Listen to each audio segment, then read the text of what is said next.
Esdras. Ciméria.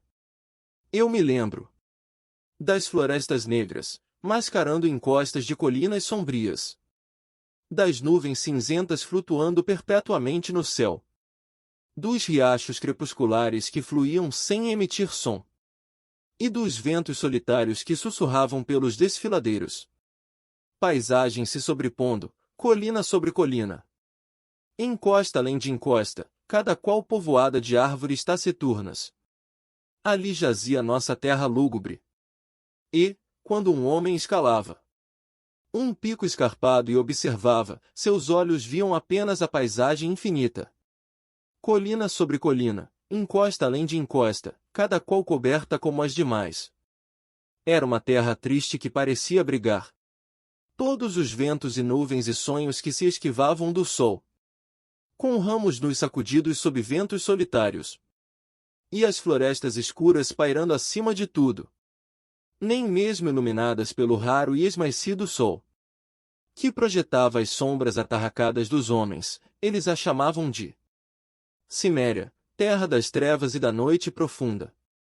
Foi há tanto tempo e tão longe, que esqueci o nome pelo qual os homens me chamavam. O machado e a lança com ponta de pedra são como um sonho, e caçadas e guerras parecem sombras. Eu me lembro apenas da quietude daquela terra sombria, das nuvens que se empilhavam sobre as colinas, da obscuridade das florestas eternas. Ciméria, terra das trevas e da noite profunda. Ó minha alma, nascida nas colinas cobertas por sombras, de nuvens e ventos espectros que se esquivavam do sol. Quantas mortes serão necessárias para quebrar enfim a herança que me envolve no cinzento vestuário de fantasmas? Vasculho meu coração e encontro Ciméria, terra das trevas e da noite. Os anais da era iboriana. Pouco se sabe daquela época conhecida pelos cronistas da Nemédia como era pré-cataclísmica, exceto pela parte posterior, e mesmo está velada pelas brumas das lendas. A história conhecida se inicia com o desaparecimento da civilização pré-cataclísmica, dominada pelos reinos de Camélia, Valúzia, Verúlia, Grondar, Tule e Comoria. Esses povos falavam uma língua similar, tendo provavelmente uma origem em comum. Havia outros reinos igualmente civilizados, mas habitados por raças diferentes, aparentemente mais velhas. Os bárbaros da época eram os Pictos, que viviam nas ilhas distantes do Oceano Ocidental, os Atlantes, que viviam num pequeno continente entre as ilhas Pictas e o continente principal, chamado de Turiano, e os Lemurianos, que habitavam uma série de grandes ilhas no hemisfério leste. Havia vastas regiões de terras inexploradas. Os reinos civilizados, embora enormes em termos de extensão, ocupavam apenas uma pequena porção de todo o planeta. A Valúzia era o reino mais a oeste do continente turiano, Grondar, o mais ao leste. Ao leste de Grondar, cujo povo era menos culto que os dos demais reinos similares, existia um deserto vasto e árido. Entre as extensões menos desoladas dele, nas selvas e em meio às montanhas, viviam clãs dispersos de tribos selvagens. Distante, ao sul, vivia uma civilização misteriosa sem conexão com a cultura turiana e, aparentemente, de natureza anterior à humanidade. Nas margens mais ao leste do continente existia outra raça, humana, mas igualmente misteriosa e também não turiana, com a qual os lemurianos travavam contato de tempos em tempos. Ela parecia vir de um continente sombrio e desconhecido que ficava em algum ponto ao leste das ilhas lemurianas. A civilização turiana estava em decadência, seus exércitos eram compostos, em sua maioria, por mercenários bárbaros. Pictos, atlantes e lemurianos eram seus generais, homens de estado e, não raro, seus reis.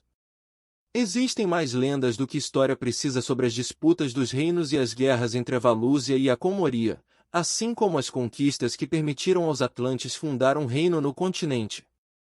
Então, o cataclismo sacudiu o mundo.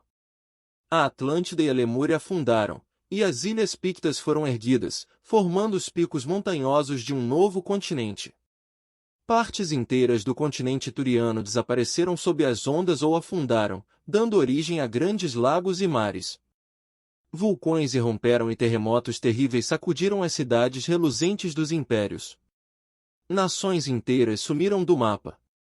Os bárbaros se saíram um pouco melhor do que as civilizações.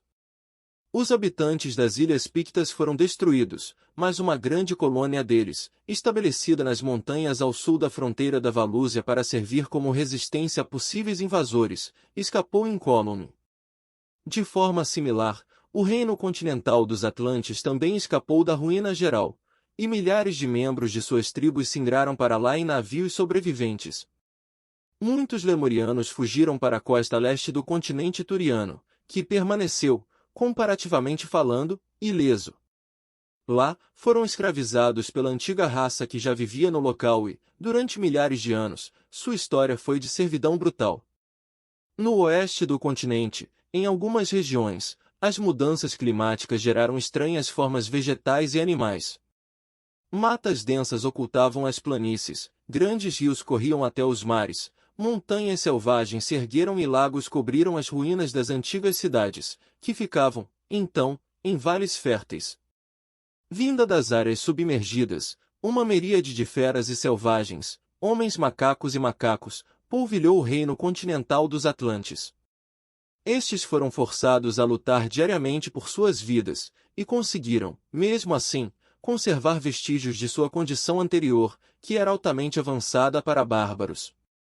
Destituídos de minérios e metais, tornaram-se trabalhadores de pedras, assim como seus distantes ancestrais, e obtiveram um nível artístico notável quando sua cultura entrou em contato com a poderosa nação Picta. Os Pictos também tinham revertido a Idade da Pedra, mas conseguiram avançar mais rapidamente em termos de população e ciência da guerra. Não apresentavam nada da natureza artística atlante, eram mais rudes, práticos e prolíficos.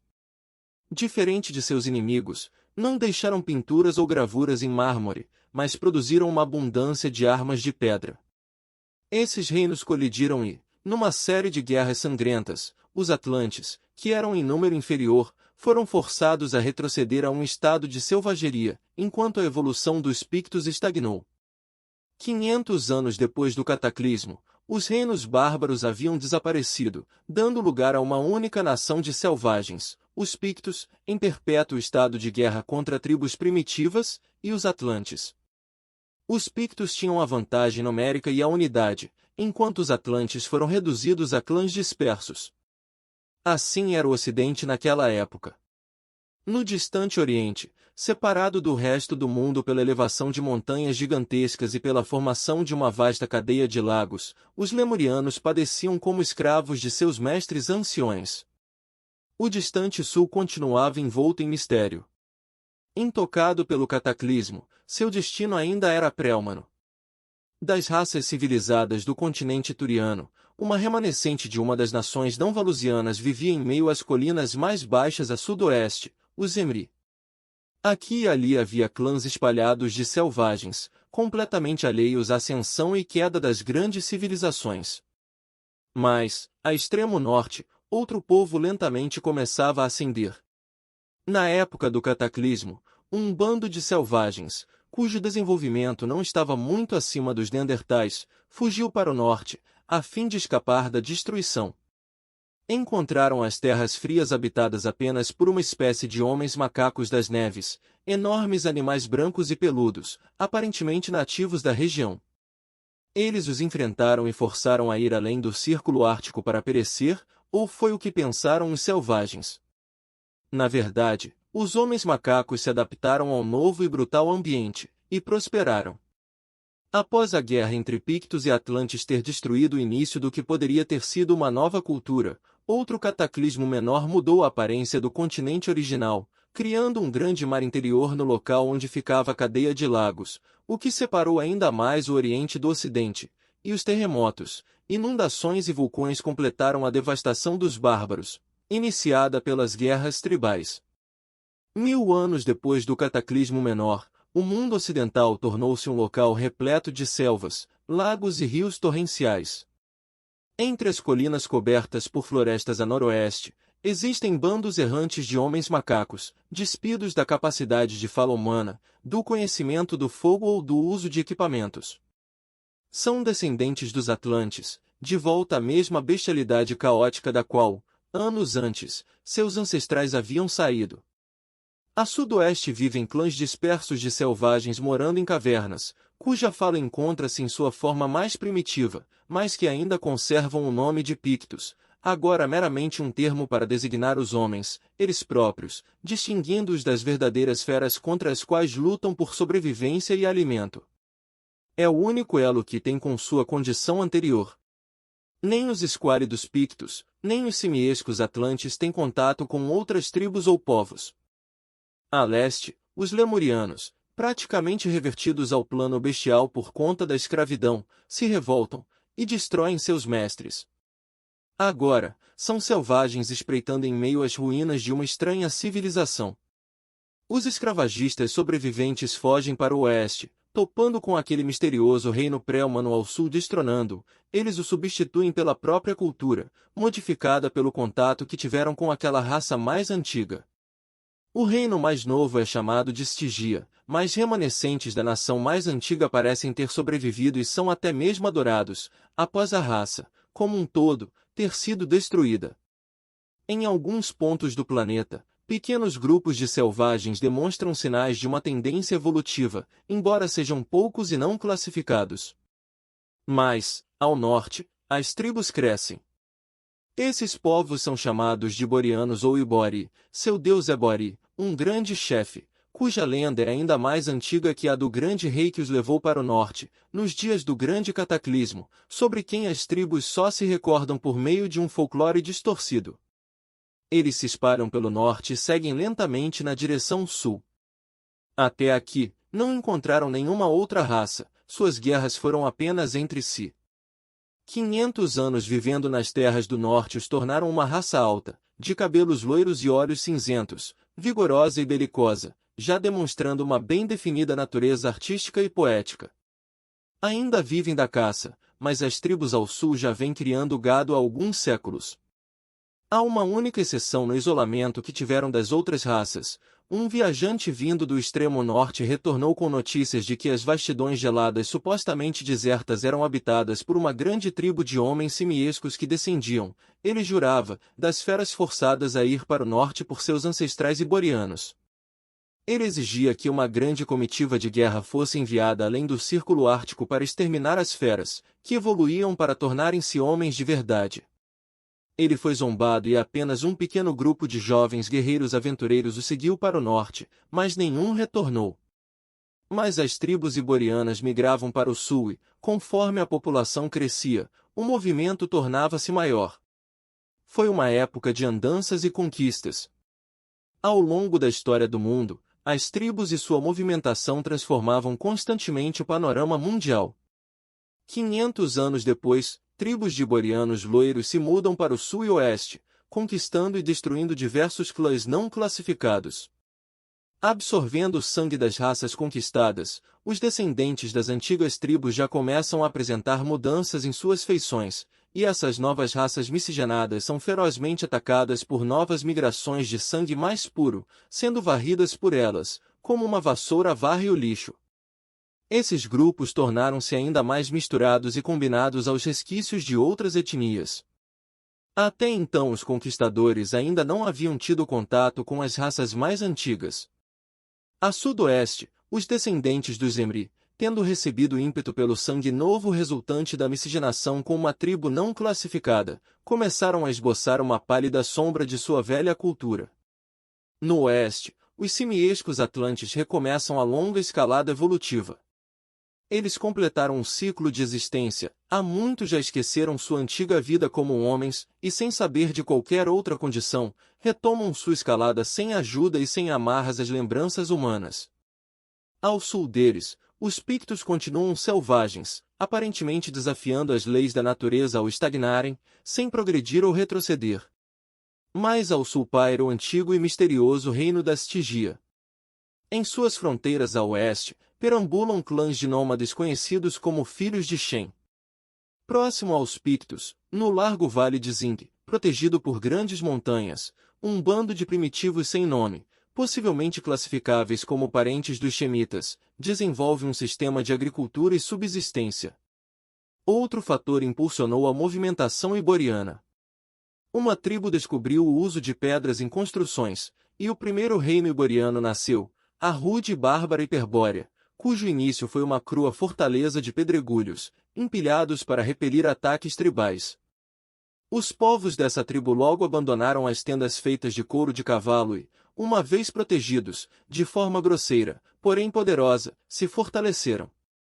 Há poucos eventos mais dramáticos do que a ascensão do reino feroz e brutal da Hiperbórea, cujo povo abandonou abruptamente a vida nômade para habitar moradias feitas de pedra nua, cercadas por paredes ciclópicas, uma raça que mal saíra da idade da pedra, mas que se aproveitará de um revés do destino e aprenderá os princípios rudimentares da arquitetura. A ascensão desse reino afasta várias outras tribos, pois, derrotadas na guerra ou tendo se recusado a pagar impostos aos moradores do castelo, muitas decidem empreender longas jornadas que as levam para o outro lado do mundo. E as tribos mais ao norte já começam a ser importunadas por enormes selvagens loiros, ligeiramente mais desenvolvidos do que homens macacos. Os 1000 anos seguintes narram a ascensão dos iborianos, cujas tribos bélicas dominaram o mundo ocidental. Reinos incipientes começam a surgir. Os invasores de cabelos fulvos encontram os Pictos, afugentando-os para as terras áridas a oeste. A noroeste, os descendentes dos Atlantes, ainda saindo de seu estado simiesco, não têm contato com os conquistadores. Ao longe, no leste, os lemurianos vêm criando uma estranha civilização. Ao sul, os iborianos fundam o reino de Kote, nas fronteiras dos países pastorais conhecidos como terras de Shem, e os selvagens daquelas terras, em parte pelo contato com os iborianos, em parte pelo contato com os tigios, começam a sair do barbarismo. Os selvagens loiros do extremo norte crescem em poder e quantidade, de modo que as tribos iborianas locais se mudam para o sul, levando consigo os clãs que lhes são próximos. O antigo reino da Hiperbórea é derrubado por uma dessas tribos nortenhas, mas conserva seu nome. A sudeste da Hiperbórea surge um reino dos Emri, chamado Zamora. A sudoeste, uma tribo picta invade o vale fértil de Zing, conquista os agricultores locais e se estabelece em meio a eles. Esta raça misturada, por sua vez, é conquistada mais tarde por uma tribo nômade de Boari. Da fusão de todos esses elementos, nasce o reino da Zingara. 500 anos depois, os reinos do mundo estão definidos com clareza. Os reinos iborianos, Aquilonia, Nemédia, Britúnia, Hiperbórea, Cote, Ofir, Argos, Corinte e aquele conhecido como Reino da Fronteira, dominam o mundo ocidental. Zamora fica a leste, e a Zingara, a sudoeste desses reinos, são povos de cutes escura e hábitos exóticos, mas, exceto por isso, sem relação. Astigia fica ao sul, intocada pela invasão estrangeira, mas os povos de Shem trocam o jugo dos Tigios pelo menos atormentador de Cote. Esses senhores crepusculares, por sua vez, são levados ao sul do grande rio Styx, também chamado de Nilus ou Nilo, que, fluindo para o norte a partir do continente, forma praticamente um ângulo reto e segue para o oeste através das planícies pastorais de Shem, desaguando no Grande Mar. Ao norte da Aquilonia, o reino iboriano mais a oeste, fica a Ciméria, povos ferozes e selvagens, não domados pelos invasores, mas que evoluem rapidamente por causa do contato com eles. São descendentes dos Atlantes, agora progredindo com consistência maior do que seus velhos oponentes, os Pictos, que vivem no oeste selvagem da Aquilonia.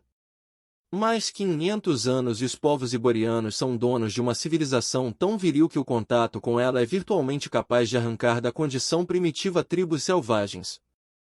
O reino mais poderoso é a Aquilonia, mas outros competem em termos de riqueza e mistura de raças. Os mais próximos da antiga raiz são os Gunderlandeses, habitantes de uma província ao norte da Aquilonia.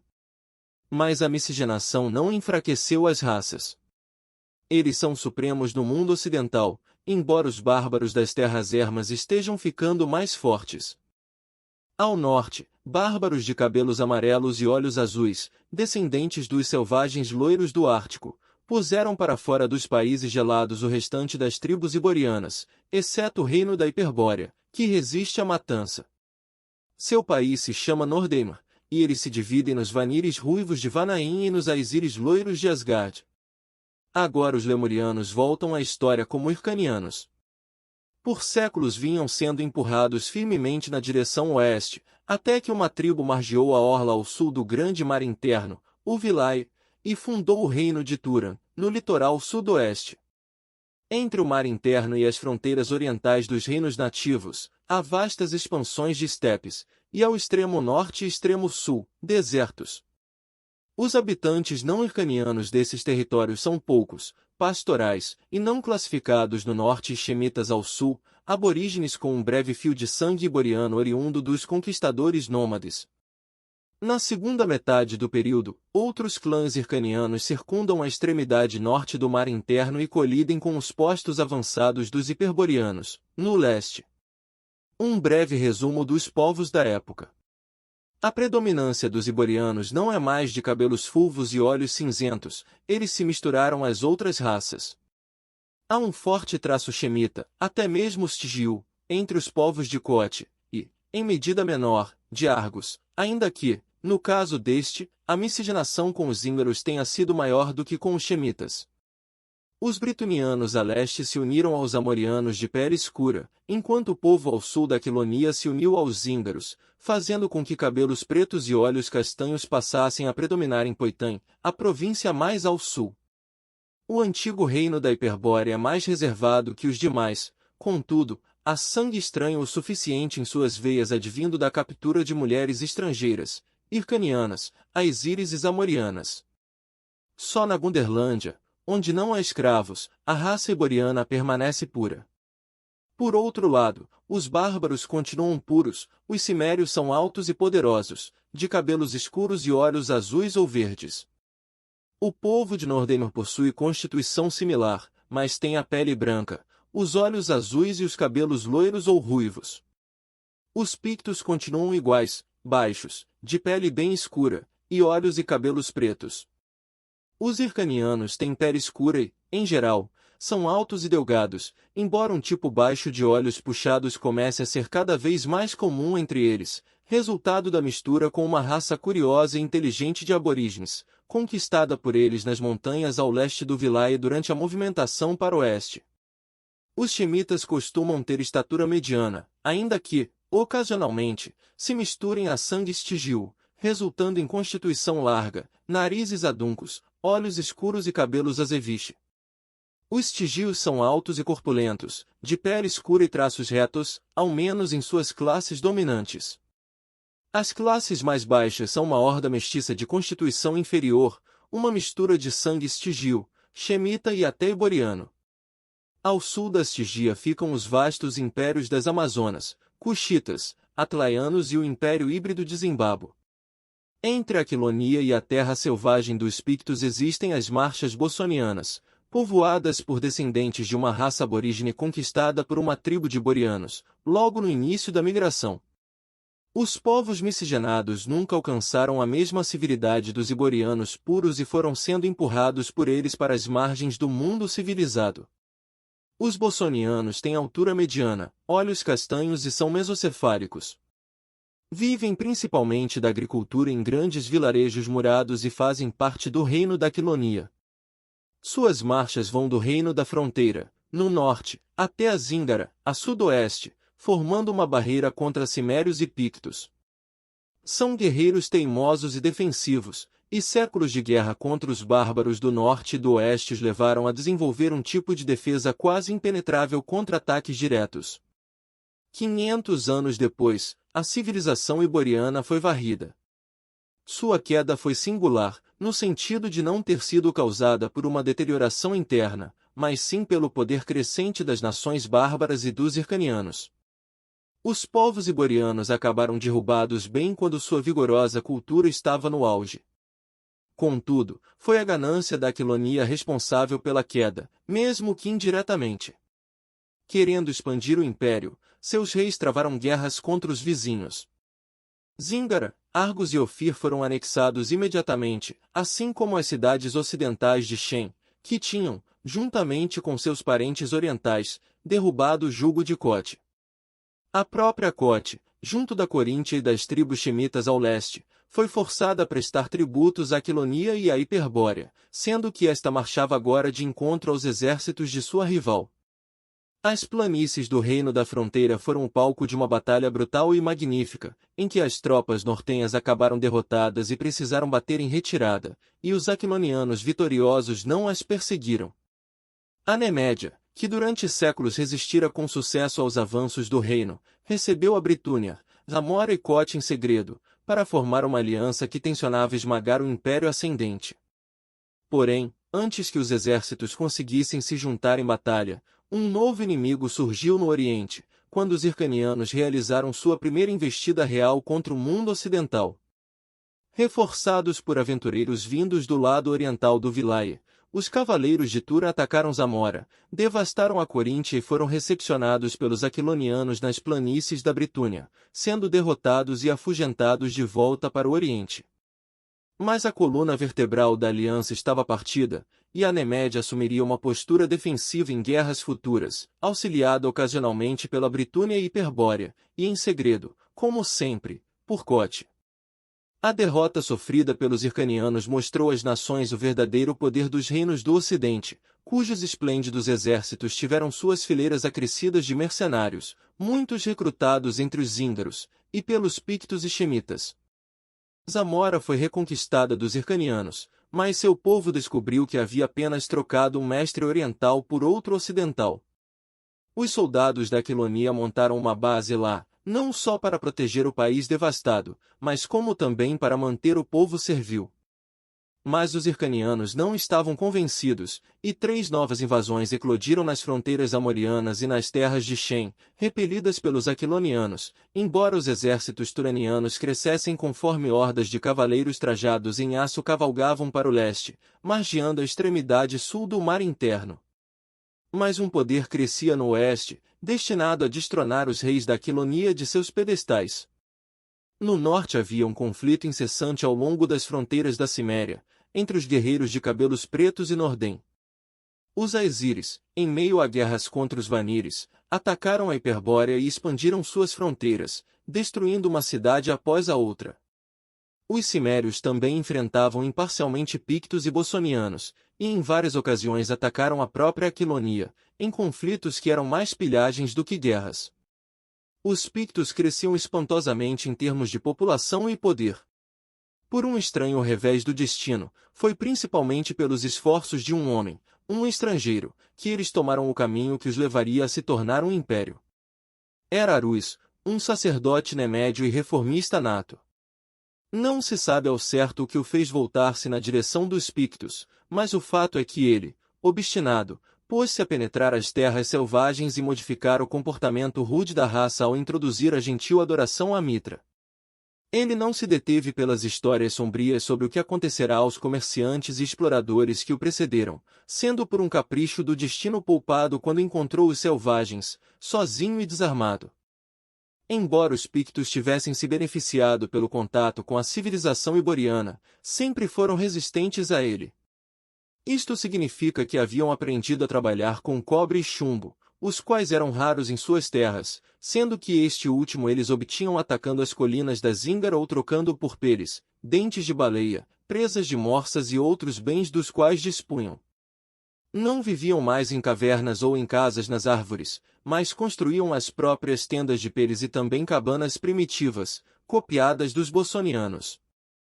Ainda viviam primordialmente da caça, já que suas terras eram abarrotadas de todo tipo de presa e os rios e mares eram abundantes em peixes, mas tinham aprendido a plantar grãos, o que faziam de modo bem marginal, preferindo roubá-los dos vizinhos bossonianos e zíngaros. Seus clãs costumavam guerrear entre si, e seus costumes eram sanguinários e inexplicáveis para um homem civilizado como Arus, da Nemédia. Não tinham contato direto com os iborianos, uma vez que os bossonianos serviam como amortecedor entre eles, mas Arus defendia que eram capazes de progredir, e os eventos provaram a verdade em suas palavras, embora não da forma como ele pretendesse. Arus teve a sorte de ser posto perante um chefe de inteligência superior à habitual, chamado Gor. Ele não pode ser explicado, da mesma forma que não se explica Gengis Khan, Osman, Átila, nem nenhum daqueles indivíduos que, nascidos em terras nuas, em meio a bárbaros sem erudição, possuem, mesmo assim, um instinto para a conquista e a construção de um império. O sacerdote conseguiu que o chefe compreendesse seu propósito e, embora extremamente intrigado, Gor lhe deu permissão para permanecer junto da tribo sem ser morto, um caso único na história da raça.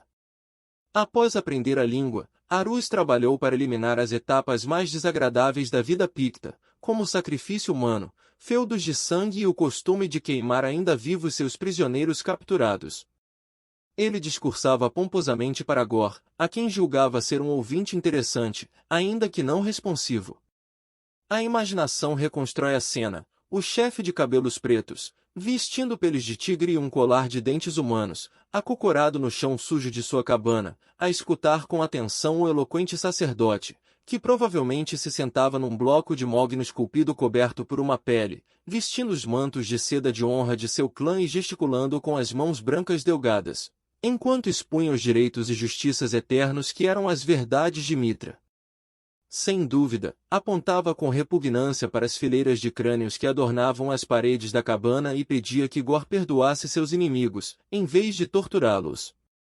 Arus foi o ápice do resultado de uma raça artisticamente nata, refinada por séculos de civilização. Gor tinha, por trás de si, a herança de centenas de milhares de anos de selvageria. O caminho do tigre estava em seus passos seguros, a força do gorila, em suas mãos nuas, e o fogo que queima nos olhos de um leopardo também ardia nos dele. Arus era um homem prático. Ele apelou para o selvagem senso de ganho material, pontuou o poder e esplendor dos reinos iborianos como exemplo do poder de Mitra, cujos trabalhos e ensinamentos os haviam levado às alturas. E falava de cidades, planícies férteis, paredes de mármore, carruagens de ferro, torres cravejadas de joias e cavaleiros trajando armaduras reluzentes para a batalha. Gor, com o inequívoco instinto de um bárbaro, fez pouco caso das palavras dele sobre os deuses e ensinos, concentrando-se nos poderes descritos com tamanha vivacidade. Lá, no chão lamacento da cabana, com o sacerdote trajando mantos de seda sentado num bloco de mogno e o chefe vestindo peles de tigres, foram firmadas as fundações de um império. Como dito, Arus era um indivíduo prático. Viveu entre os pictos e fez tudo o que um homem inteligente faria para auxiliar um ser humano, mesmo este vestindo roupas de pele de felinos e usando um colar de dentes humanos. Como todos os sacerdotes de Mitra, era instruído. Descobriu que havia vastos depósitos de ferro nas colinas pictas e ensinou os nativos a minerar, fundir e criar ferramentas, na sua cabeça, implementos agrícolas. Instituiu outras reformas, mas as coisas mais importantes que fez foram instilar em Gor o desejo de ver as terras civilizadas do mundo, ensinar os pictos a trabalhar o ferro, e firmar contato entre eles e o resto do mundo civilizado. A pedido do chefe, levou-o junto de outros guerreiros ao longo das marchas bossonianas, onde eles observaram estupefatos aquele exuberante mundo externo. Sem dúvida, Arus pensava que estava catequizando os pictos, pois eles o escutavam e não o esmagavam com seus machados de cobre.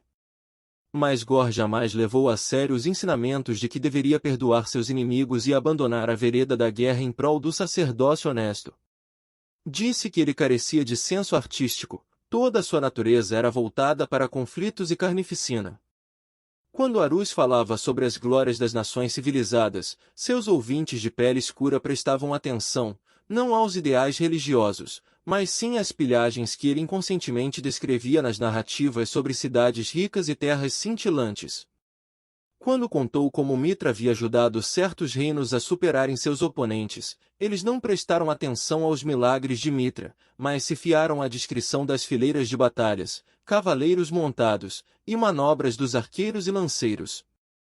Ouviam compenetrados, mantendo as feições inescrutáveis e traçando seu caminho sem comentários, atentos às instruções para aprender a arte da metalurgia.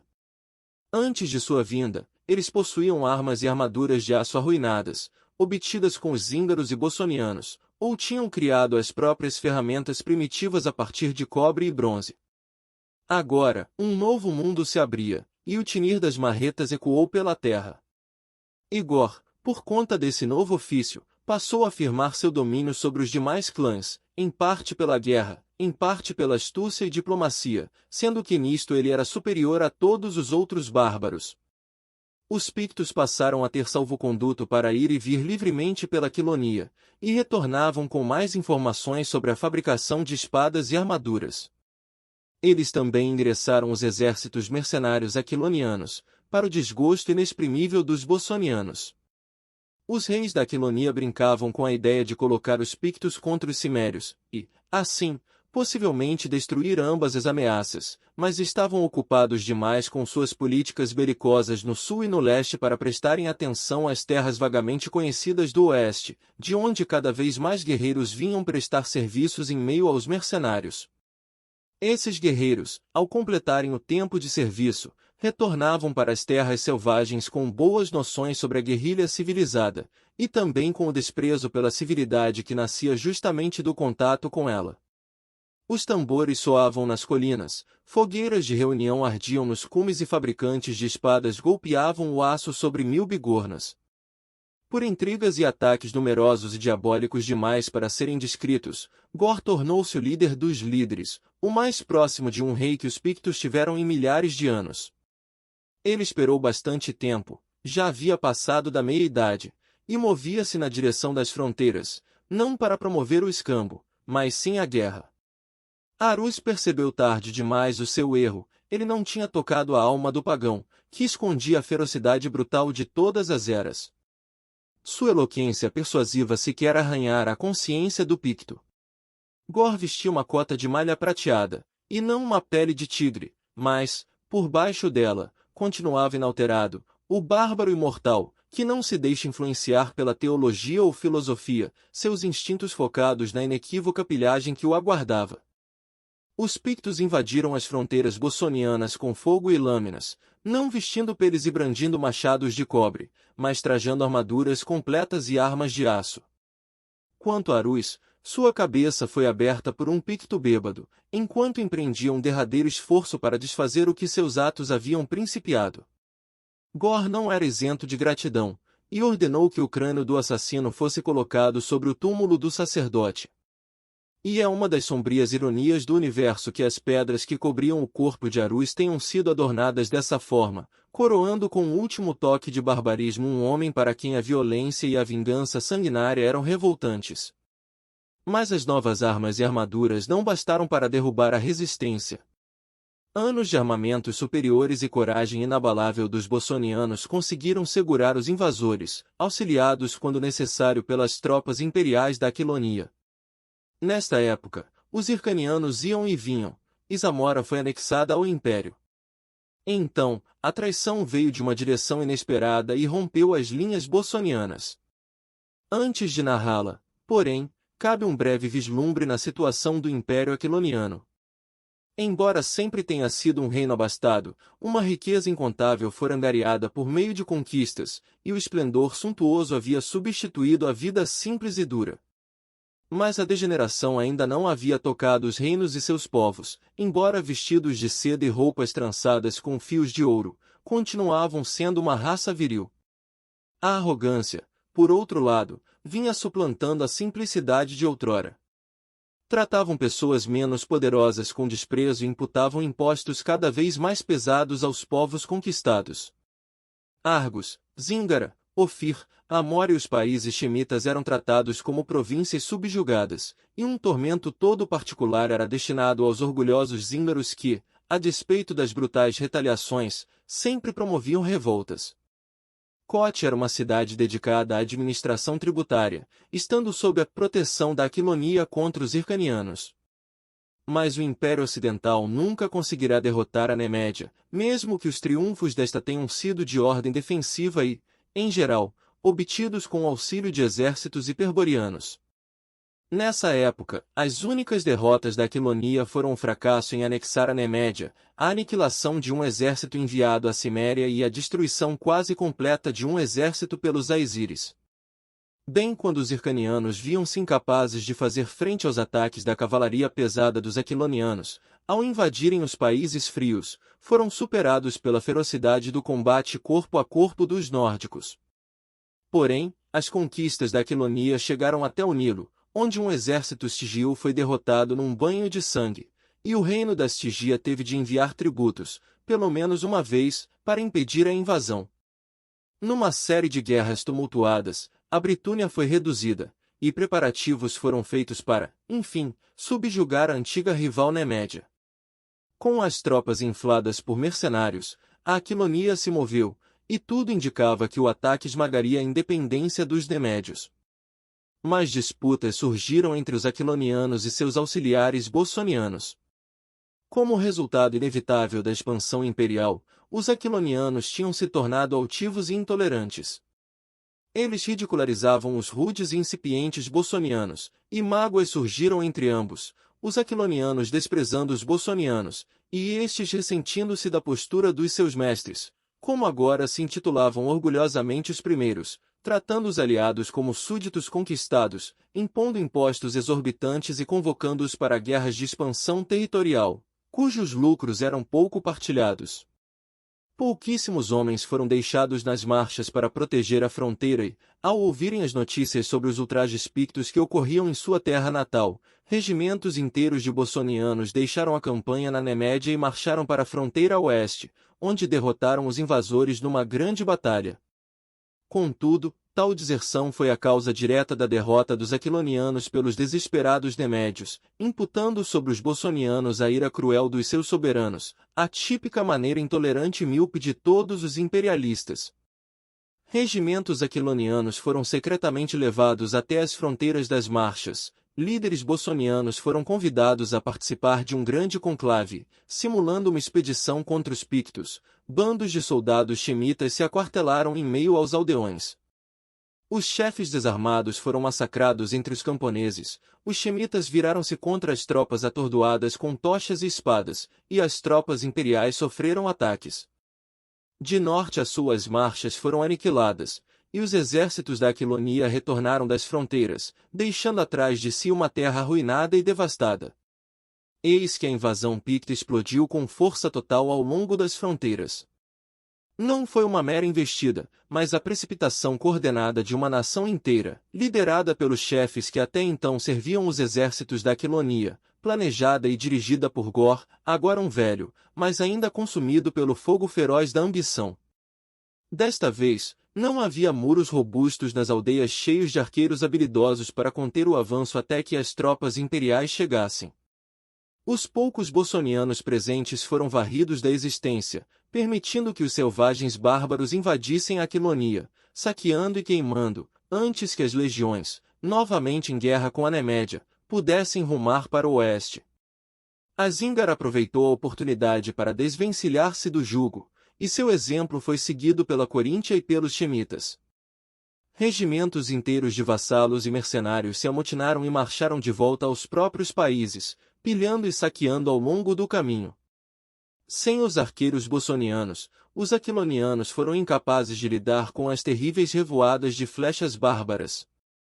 O Império convocou legiões de todas as partes para resistir à onda de ataque, contudo, vindas das terras selvagens, horda após horda infestavam o país num fluxo aparentemente inesgotável. Então, em meio ao caos, os cimérios atacaram das colinas, completando a ruína. Eles saquearam as cidades, devastaram a terra e voltaram com os espólios para suas terras, enquanto os pictos ocuparam as terras que eles haviam invadido. Assim, o Império Aquiloniano caiu em meio a fogo e sangue. E mais uma vez os hircanianos cavalgaram do Oriente. A retirada das tropas imperiais de Zamora foi o que os atiçou, pois tornou a presa fácil, e o rei da Hircânia estabeleceu sua capital na maior cidade do país. A invasão viera do antigo reino hircaniano de Turan, às margens do mar interno, mas outro ataque ainda mais violento partiu do norte. Legiões de cavaleiros armados galoparam pela extremidade norte do mar interno, atravessaram os desertos de gelo, ganharam as estepes, rechaçando os aborígenes, e se lançaram contra os reinos do ocidente. No início, os recém-chegados não eram aliados dos turanianos, mas sim oponentes tal qual os iborianos. Novos movimentos de guerreiros do leste lutavam entre si, até todos serem unificados sob uma grande liderança, que viera cavalgando das orlas orientais do oceano. Sem exércitos aquilonianos para firmarem uma oposição, eles eram invencíveis. Subjugaram a Britânia e devastaram o lado sul da Hiperbórea e Corintia. Invadiram as colinas da Ciméria, empurrando o povo para o alto. Contudo, no topo dos montes, onde a cavalaria era menos eficiente, os cimérios voltaram-se contra eles, e apenas uma retirada desordenada no final de um dia sangrento salvou as tropas hircanianas de serem completamente aniquiladas. Enquanto esses eventos transcorriam, os reinos de Shem conquistaram seu antigo mestre, Cote, e foram derrotados numa tentativa de invadir a Astígia. Mas, mal haviam completado a tomada de Cote, foram superados pelos hircanianos, vendo-se subjugados por senhores mais rígidos do que os iborianos. Enquanto isso, os pictos se tornavam os senhores da Aquilonia, praticamente apagando seus habitantes. Eles chegaram à fronteira com a Zíngara, fazendo com que milhares de habitantes locais fugissem para Argos e se pusessem à mercê dos hircanianos, que os estabeleceram em Zamora como súditos. Atrás deles, Argos foi envolvida pelas chamas e pela matança advinda da conquista picta, e os invasores rumaram para Ofir, onde colidiram com os hircanianos. Estes, após a conquista de Shem, haviam derrubado um exército estigio no Nilo, e tomaram o país até o extremo sul, no Reino Negro das Amazonas, cujo povo foi capturado aos milhares. Eles provavelmente teriam completado a conquista da Estigia e anexado ao Império, não fosse pelas arremetidas ferozes dos Pictos. A Nemédia, que resistira tanto aos iborianos, titubeava entre os cavaleiros do Oriente e os espadachins do Ocidente, quando uma tribo de Aesíris, vinda das terras nevadas, chegou ao reino para atuar como mercenários. Eles provaram ser guerreiros tão hábeis que não só rechaçaram os hircanianos, como detiveram o avanço picto.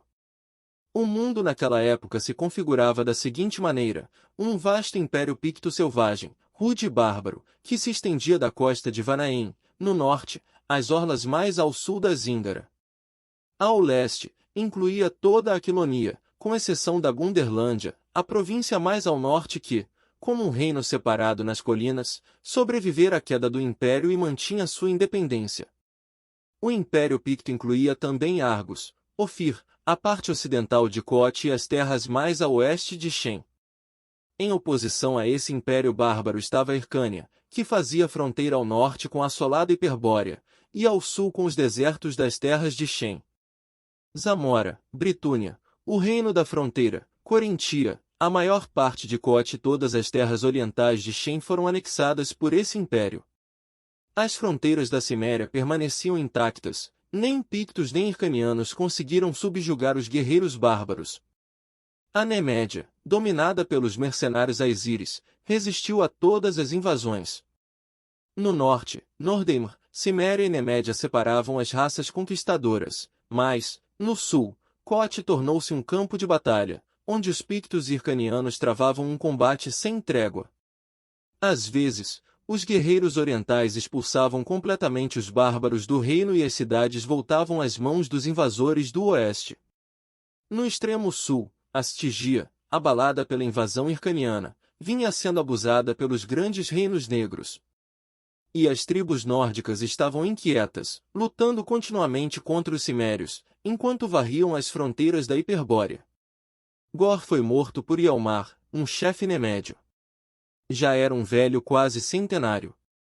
Nos 75 anos que se passaram desde que escutara pela primeira vez as histórias dos impérios dos lábios de Arus, um período longo na vida de um homem, mas um breve suspiro nas narrativas das nações, ergueram um reino a partir de clãs selvagens, derrubando toda uma civilização. Ele, nascido numa cabana de telhado de palha e paredes de argila, na velhice, sentava-se em tronos dourados e mastigava carne servida por escravas nuas em pratos de ouro, outrora filhas de reis. Mas as conquistas e riquezas não modificaram o picto, das ruínas da civilização, nenhuma nova cultura surgiu como uma fênix. As mãos escuras que destruíram as glórias artísticas dos conquistados jamais tentaram copiá-los. Embora se sentasse em meio a ruínas reluzentes de palácios despedaçados e envolvesse o corpo com a seda de reis destituídos, o picto continuava sendo bárbaro de sempre, feroz, elemental, interessado tão somente nos princípios mais primitivos da vida, imutável e confiante nos instintos, todos voltados para a guerra e saques, nos quais as artes e a cultura não encontravam espaço. O mesmo não ocorreu com os Aesíris que se estabeleceram na Nemédia. Eles logo adotaram grande parte do comportamento dos conquistados, sendo poderosamente modificados por aquela cultura viril e estranha. Durante um curto período, os Pictos hircanianos se enfrentaram sobre as ruínas do mundo que haviam conquistado. Então veio a Era Glacial, e a grande invasão nórdica. As tribos ao norte se mobilizaram para o sul, os Aesíris acabaram com o antigo reino da Hiperbórea, sobre suas ruínas, se engalfinharam com os hircanianos. A Nemédia já tinha se tornado um reino nórdico, governado por descendentes dos mercenários Aesíris. Empurrados pelo enxame nórdico, os cimérios também se puseram em marcha, e nenhum exército ou cidade conseguiu resistir ao seu avanço. Eles destruíram completamente a Gunderlândia e seguiram na direção da antiga Quilonia, lançando uma onda irresistível contra as tropas pictas. Derrotaram os nemédios nórdicos e saquearam algumas cidades, mas não foi o suficiente. Prosseguiram firmes para o leste, vencendo o exército hircaniano nas fronteiras da Britúnia. Em seu esteio, hordas de Aesíris e Vanires inundaram as terras, e o Império Picto oscilou diante do ataque. A Nemédia caiu, e os nórdicos semicivilizados fugiram diante dos selvagens oponentes, deixando suas cidades desertas e arruinadas para trás. Esses nórdicos em fuga, que adotaram o nome do antigo reino e a quem o termo Nemédio passou a designar, chegaram a Cote, expulsaram Pictos hircanianos e ajudaram o povo de Shen a derrubar o domínio hircaniano. Em todo o ocidente, os Pictos hircanianos começaram a titubear diante deste povo mais jovem e feroz.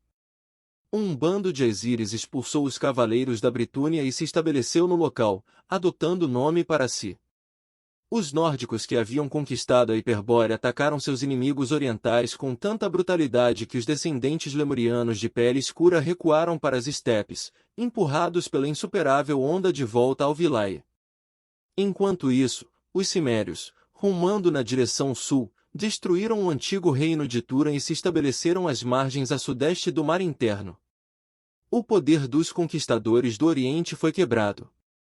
Diante dos ataques de Nordheim e dos cimérios, eles destruíram todas as suas cidades, massacraram os prisioneiros que não eram capazes de empreender uma longa marcha e, reunindo milhares de escravos, voltaram para o Oriente misterioso, margeando a orla norte do mar, desaparecendo da história ocidental até retornarem milhares de anos depois como hunos, mongóis, tártaros e turcos. Junto da retirada seguiram milhares de zamorianos e zíndaros, que no extremo leste se estabeleceram e constituíram uma raça miscigenada, ressurgindo eras depois como ciganos.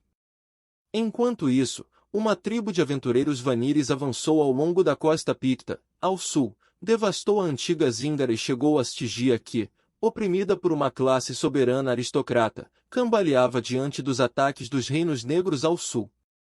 Os Vanires ruivos lideraram os escravos numa revolta geral, derrubaram a classe governante e se firmaram como uma casta de conquistadores. Eles subjugaram os reinos negros mais ao norte e edificaram um vasto império, que chamaram de Egito. Os primeiros faraós eram descendentes dos conquistadores de cabelos vermelhos. Agora, o mundo ocidental passará a ser dominado pelos bárbaros do norte. Os Pictos ainda conservavam a Aquilonia e parte da Zíngara, assim como a costa oeste do continente. Mas a leste do Vilae, e desde o Círculo Ártico até as terras de Shen, os únicos habitantes eram tribos itinerantes de Nordheim, com exceção dos cimérios, estabelecidos no antigo reino de Turan. Não havia cidades em lugar algum, exceto na Stygia e nas terras de Shen, as marés invasoras de Pictos, hircanianos, cimérios e nórdicos tinham deixado tudo em ruínas e os dominantes iborianos de outrora desapareceram da terra, deixando apenas um resquício de seu sangue na veia dos conquistadores. Apenas alguns nomes de terras, tribos e cidades permaneceram nas línguas dos bárbaros, conectando-se ao longo dos séculos com lendas e mitos distorcidos, até que toda a história da era iboriana perdeu-se numa bruma de fantasias e mitologia.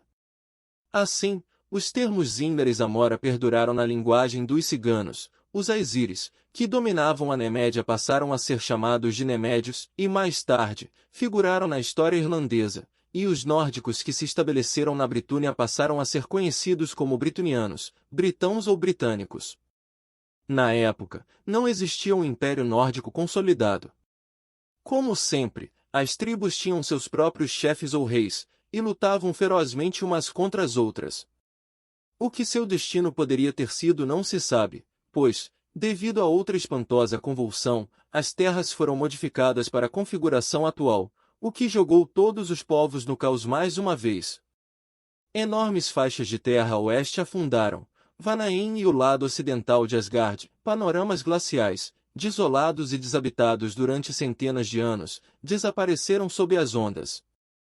O oceano fluiu em volta das montanhas do lado oeste da Ciméria, constituindo o Mar do Norte. Essas montanhas se tornaram, posteriormente, as ilhas conhecidas como Inglaterra, Escócia e Irlanda, e as ondas passaram por sobre o que haviam sido as terras selvagens dos Pictos e as marchas bossonianas.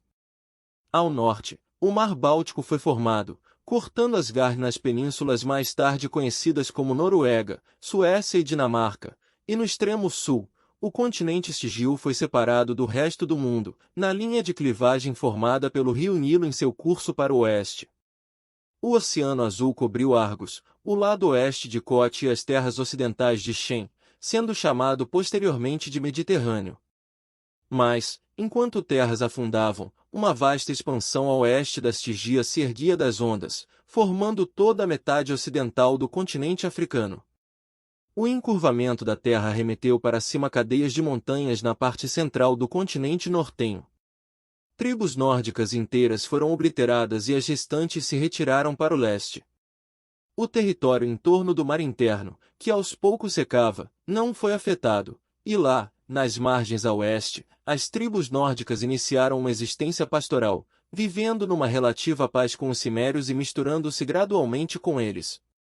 A oeste, os remanescentes Pictos, reduzidos mais uma vez a uma condição primitiva e selvagem pelo cataclismo, começaram, com a incrível virilidade da sua raça, a possuir a terra novamente, até que, numa era posterior, fossem destronados por um movimento rumo ao oeste dos cimérios e nórdicos.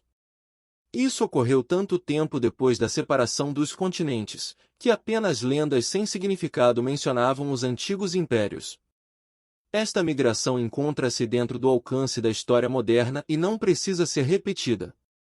Ela foi resultado de um crescimento populacional que gerou aglomerações nas estepes a oeste do mar interno que, posteriormente, teve suas dimensões reduzidas e passou a ser conhecido como Mar Cáspio. Em tempo, a migração tornou-se uma necessidade econômica.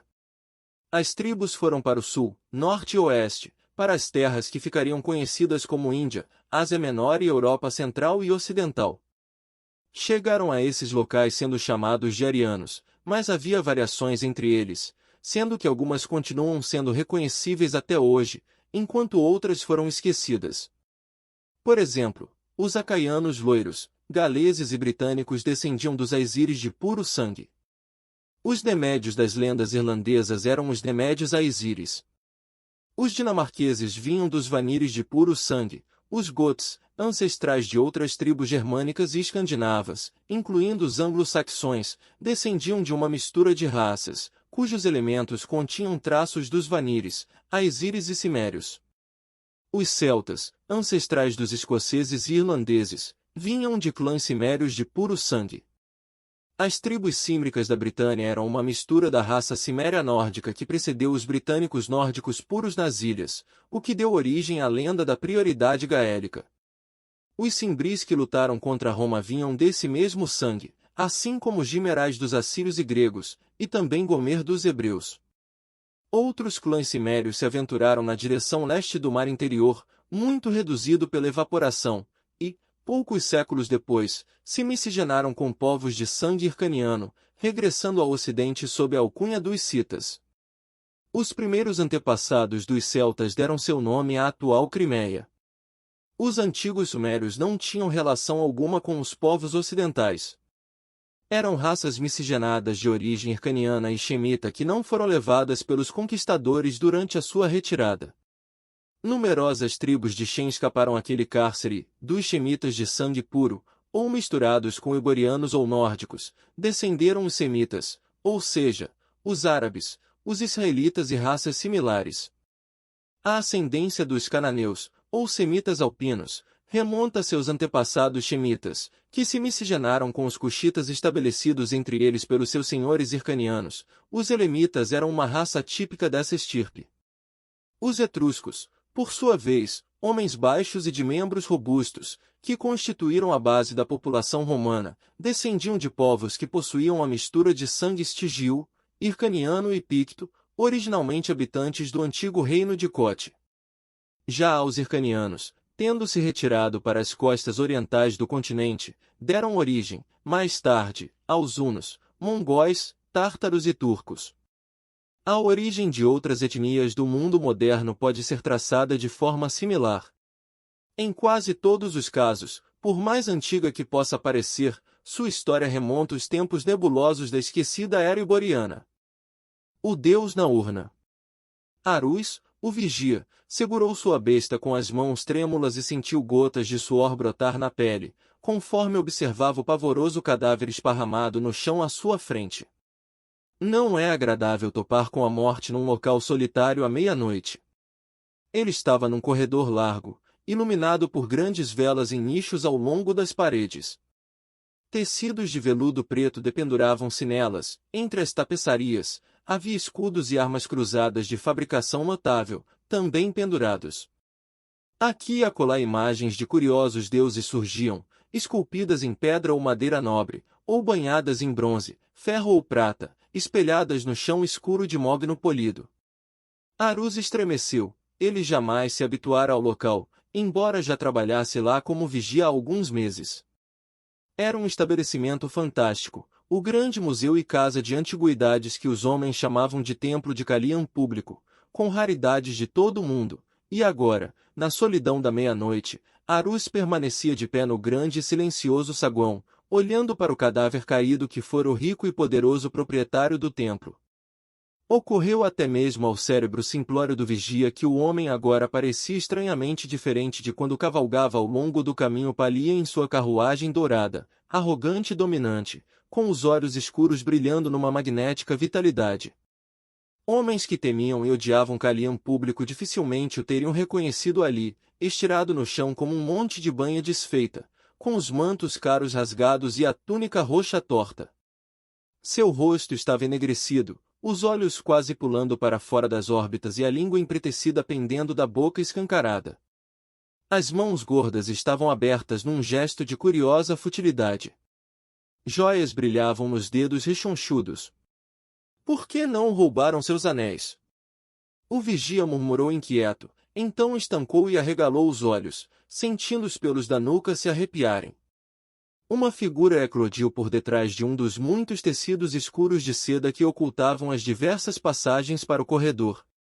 Arus viu um jovem alto e de constituição poderosa, nu, salvo por uma tanga e pelas sandálias, amarradas acima dos tornozelos. A pele era castanhada, como que curtida pelos sóis das terras selvagens, e o vigia, nervoso, examinou os ombros largos, o peitoral taurino e os braços grossos. Uma única olhadela para as sobrancelhas espessas e as feições sorumbáticas denunciou que o homem não era nemédio. Por sob os cabelos pretos desgrenhados, um par de perigosos olhos azuis espreitava. Uma espada longa estava pendurada na bainha, em seu cinturão. Arus sentiu uma comichão na pele e pressionou firme sua besta, indeciso se devia atirar uma seta no estranho sem aviso. Contudo, sentiu-se temeroso do que poderia acontecer, caso seu primeiro disparo não o matasse. O estranho olhou para o corpo estirado no chão mais com curiosidade do que surpresa. Por que o matou? Arus perguntou, nervoso. O outro meneou a cabeça, sacudindo a juba. Eu não o matei, respondeu, falando em nemédio com um sotaque bárbaro. Quem é ele? Calian público, Arus respondeu, recuando. Uma fagulha de interesse apareceu nos olhos azuis taciturnos. O dono desta casa? Sim, Arus recuara até a parede e, agora, segurava uma grossa corda de veludo ali pendurada, puxando-a violentamente. Na rua do lado de fora soou o alarido estridente de um sino, do tipo que havia em todas as lojas e estabelecimentos comerciais para convocar a guarda.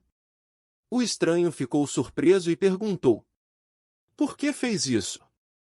Vai atrair os guardas. Eu sou o guarda, seu idiota, Arus respondeu, reunindo súbita coragem. Fique onde está, não se mova ou vou disparar uma seta em você. Seu dedo estava no gatilho da arma, a maldosa cabeça triangular da seta apontada diretamente para o peito largo do outro. O estranho fez uma careta e baixou o rosto. Não demonstrava medo, mas sua mente parecia hesitar entre obedecer ao comando ou arriscar algum tipo de reação súbita. Arus lambeu os lábios e sentiu o sangue enregelar ao ver claramente a indecisão combater as intenções homicidas no olhar nebuloso do estranho. Então, escutou uma porta sendo arrombada e uma algaravia de vozes, e respirou fundo, em estupefata gratidão. O estranho enrijeceu e olhou ao redor preocupado, como uma fera sendo caçada, quando uma dúzia de homens adentrou o saguão. Com exceção de um, todos vestiam a túnica escarlate da polícia numaliana, cinturões com espadas curtas para estocar e carregavam armas longas, um misto de lança e de machado. Que trabalho infernal é este? Inquiriu o homem que vinha à frente, cujos olhos cinzentos e o rosto delgado distinguiam de seus companheiros corpulentos tanto quanto os trajes civis. Por Mitra, Demétrio, Arus exclamou em gratidão. A sorte está sem dúvida comigo esta noite. Não imaginava que a vigia responderia tão rapidamente ao chamado, ou que você estaria com ela. Estava fazendo as rondas com Dionus, Demétrio respondeu. Passávamos diante do templo quando o sino de alerta soou. Mas quem é esse? Mitra. É o próprio senhor do templo. Ele mesmo, Arus confirmou. E cruelmente assassinado. É meu dever andar furtivamente pelo edifício à noite porque, como sabe, há uma riqueza enorme armazenada aqui. Calian Público tinha patronos abastados, escolásticos, príncipes e ricos colecionadores de antiguidades. Bem, poucos minutos atrás, testei a porta que dá para o pórtico e a descobri fechada apenas com um ferrolho. A porta tem um ferrolho, que pode ser manuseado por dentro e por fora, e um grande cadeado que só pode ser manuseado por fora. Somente Calian Público tem a chave, que podem ver pendurada no cinturão dele. Naturalmente, isso despertou suspeitas, pois Calian Público sempre tranca a porta com o grande cadeado quando fecha o templo, e não o tinha visto retornar desde que saíra mais cedo esta noite para sua quinta, nos subúrbios a leste da cidade. Tenho a chave do ferrolho, então entrei e encontrei seu corpo como pode ver agora. Eu não o toquei. Sei, os olhos aguçados de Demétrio examinaram o estranho. E quem é esse? Sem sombra de dúvida, o assassino. Berrou Arus. Ele veio daquela porta. É um tipo de bárbaro do norte, um hiperboreano ou, talvez, bossoniano. Quem é você? Demétrio indagou. Eu sou Conan, o bárbaro respondeu. Um cimério. Você matou este homem? O cimério balançou a cabeça. Responda! Retorquiu o inquisidor. Um lampejo de fúria surgiu nos olhos azuis. Não sou nenhum cão, ele respondeu, com ressentimento. Ah, um sujeito insolente! Ralhou um companheiro de Demétrio, um grandalhão que usava a insígnia de chefe da polícia. Um ladrão independente. É um desses cidadãos com direitos, não? Vou arrancar todos eles de você. Venha aqui. Diga-me, por que matou? Espere um pouco, Dionus, Demétrio ordenou. Colega, eu sou o chefe do Conselho Inquisitorial da cidade de Nomária. É melhor que diga por que está aqui, se não for o assassino, prove. O cimério hesitou. Ele não estava com medo, mas ligeiramente perplexo, como um bárbaro sempre fica quando confrontado pelas teias e sistemas civilizados, cujas obras lhe eram tão desconcertantes e misteriosas. Enquanto ele pensa, Demétrio disse, virando-se para Arus, você viu se Calian Público saiu do templo esta noite? Não. Quando meu turno começa, ele geralmente já foi embora. A porta principal estava ferrolhada e fechada com um cadeado. Ele poderia ter entrado no prédio novamente sem que o tivesse visto? É sempre possível, porém, improvável. O templo é grande e eu levo alguns minutos para fazer a ronda. Se ele tivesse regressado de sua quinta, teria, é claro, chegado em sua carruagem, pois a distância é longa. E quem já ouviu falar de Kalian público viajando de modo diferente? Mesmo se eu estivesse do outro lado do recinto, teria escutado as rodas do carro nos paralelepípedos, e não ouvi nada parecido, nem vi qualquer carruagem, exceto por aquelas que sempre passam pelas ruas ao alvorecer. E a porta estava trancada no início da noite? Juro que sim. Testo todas as portas várias vezes no decorrer da noite. A porta estava fechada pelo lado de fora até, talvez, meia hora atrás. Foi a última vez que a testei, até encontrá-la destrancada. Você não escutou gritos ou barulho de luta? Não. Mas isso não é estranho. As paredes do templo são tão espessas que praticamente isolam o som, um efeito ampliado pelas tapeçarias grossas. Por que está se incomodando com todas essas perguntas e especulações? Reclamou o corpulento chefe. É bem mais fácil extrair uma confissão do sujeito na base da surra. Este é nosso homem, não há dúvida. Vamos levá-lo à corte de justiça. Eu consigo um depoimento dele nem que tenha de esmagar seus ossos até transformá-los em polpa. Demétrio olhou para o bárbaro. Você compreende o que ele falou? O inquisidor perguntou. O que tem a dizer? Que qualquer homem que me tocar irá rapidamente conhecer seus ancestrais no inferno, o cimério respondeu entre dentes, os olhos lançando flamas rápidas de fúria perigosa. Por que veio aqui, se não para matar este homem? Demétrio insistiu. Vim para roubar, o outro respondeu, taciturno. Roubar o quê? Quis saber o inquisidor. Comida. A resposta veio após um segundo de hesitação. Mentira! Ralhou Demétrio. Você sabe que não há comida aqui. Não minta para mim. Diga a verdade, ou...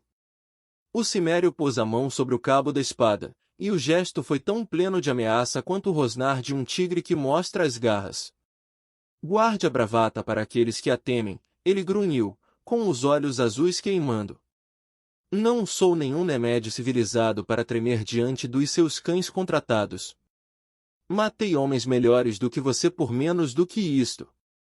Dionus, que tinha aberto a boca para vociferar de fúria, a fechou de repente. Os vigias moviam as alabardas com indecisão, enquanto aguardavam as ordens de Demétrio. Estavam pasmos ao ver a polícia todo-poderosa ser desafiada daquela maneira, e esperavam um comando para apanhar o bárbaro, mas Demétrio não o deu. Ainda que os outros fossem estúpidos demais para perceber, ele conhecia os músculos de aço e a velocidade atordoante de homens criados além da fronteira da civilização, onde a vida era uma luta contínua pela sobrevivência, e não tinha qualquer desejo de estimular um frenesi bárbaro, se aquilo pudesse ser evitado. Além disso, sua mente estava em dúvida.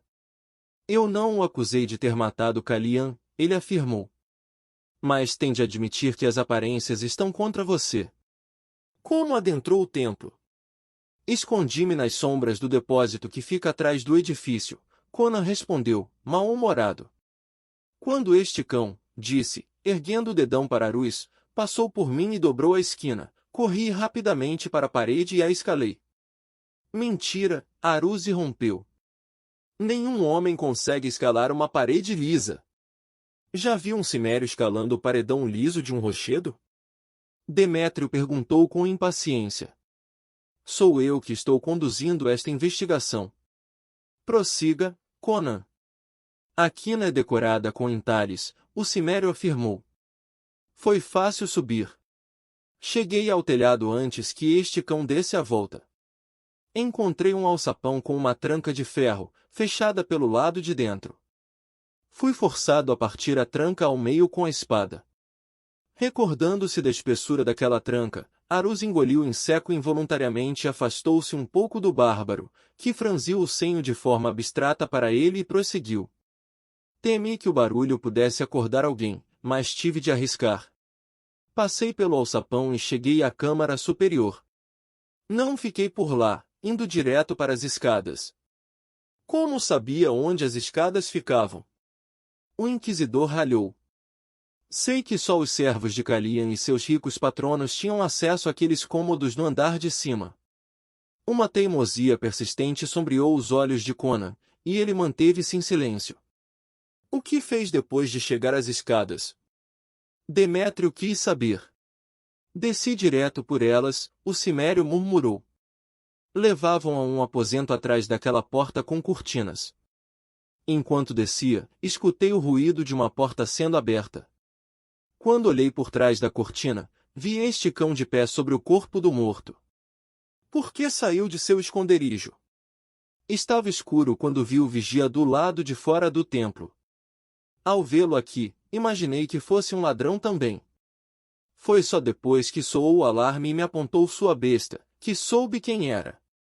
Mesmo assim, persistiu o inquisidor, por que se revelou? Imaginei que talvez ele tivesse vindo roubar-o. O cimério calou a boca subitamente, como se tivesse falado demais. O mesmo que você. Demétrio concluiu. Contou-me mais do que pretendia. Veio aqui com um propósito definido. Não precisava, de acordo com o que contou, perder tempo nas câmaras superiores, onde os bens mais valiosos costumam ser armazenados. Conhecia a planta do edifício. Foi mandado aqui por alguém que conhece muito bem o templo, para roubar alguma coisa em particular. E para matar Calian público. Dionus exclamou. Por Mitra, nós o pegamos. Apanhem-no, homens. Antes da alvorada já teremos uma confissão. Conan deu um salto para trás ante a ameaça acalorada, sacando a espada com tamanha fúria que fez com que a lâmina assobiasse. Para trás, se dão valor à vida, cães. Ele rosnou, os olhos azuis ardendo. Não pensem que, por torturarem comerciantes e despirem e espancarem prostitutas para fazê-las falar, podem pôr as patas em mim. Levarei alguns de vocês para o inferno comigo. Brinque com essa besta, vigia. Vou explodir suas entranhas com meu calcanhar antes que o turno da noite acabe. Esperem. Demétrio se interpôs. Chame seus cães, Dionus. Não estou convencido de que ele seja o assassino. Idiota, ele acrescentou sussurrando, espere até que possamos convocar mais homens ou enganá-lo para que baixe a guarda. Demétrio não pretendia abrir mão da vantagem que sua mente civilizada lhe conferia ao permitir que a questão entrasse numa disputa física, em que a ferocidade selvagem do bárbaro poderia pender a balança em sua direção. Muito bem, Dionus grunhiu, carrancudo. Recuem, homens. Mas fiquem de olho nele. Dê-me sua espada, Demétrio disse. Tome-a se puder, Conan rosnou. Demétrio deu de ombros. Tudo bem. Mas não tente fugir. 4 homens com bestas vigiam a casa do lado de fora. Sempre traçamos um cordão de isolamento em volta das casas antes de entrarmos. O bárbaro baixou a lâmina, embora tivesse relaxado só brevemente a postura tensa. Demétrio voltou-se mais uma vez para o cadáver. Estrangulado, murmurou. Por que estrangulá-lo, quando um golpe de espada seria mais rápido e seguro? Esses cimérios são um povo sanguinário, nascido com uma espada nas mãos. Nunca ouvi falar de um deles matando um homem desta maneira. Talvez para evitar suspeitas, Dionus murmurou. Pode ser, ele sentiu o corpo com as mãos experientes. Morto possivelmente há meia hora. Se Conan diz a verdade sobre sua entrada no templo, dificilmente teria tempo de cometer o crime antes que Aruz entrasse. Mas ele pode estar mentindo, pode ter invadido mais cedo. Escalei a parede depois que Aruz fez a última ronda, Conan grunhiu. É o que você diz, Demétrio afirmou, meditando sobre a garganta do morto, que fora literalmente esmagada até virar uma polpa de carne roxa. A cabeça pendia horrivelmente sobre as vértebras partidas. Demétrio balançou a cabeça em dúvida.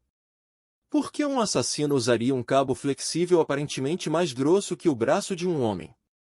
Murmurou. E que terrível constrição foi aplicada para esmagar o pescoço desta maneira?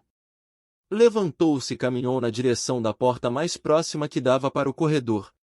Aqui há um busto derrubado de seu pedestal próximo à porta, ele disse, e aqui o chão polido está arranhado e as cortinas da porta estão estiradas, como se uma mão as tivesse agarrado com firmeza, talvez para se apoiar.